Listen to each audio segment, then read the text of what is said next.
Welcome back to the channel, everyone!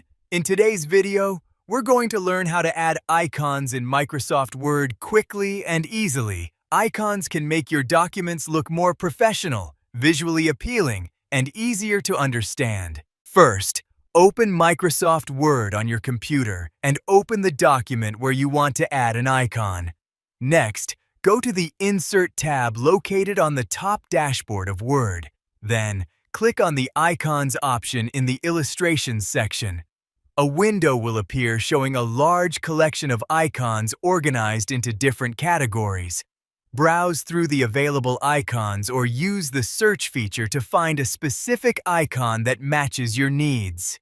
After that, select the icon you want to use in your document. Once you've chosen your icon, click the Insert button.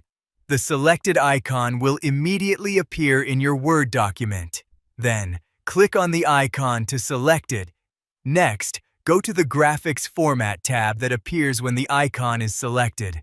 In the Graphics Styles section, you can change the color of the icon and apply different visual styles to match the design of your document.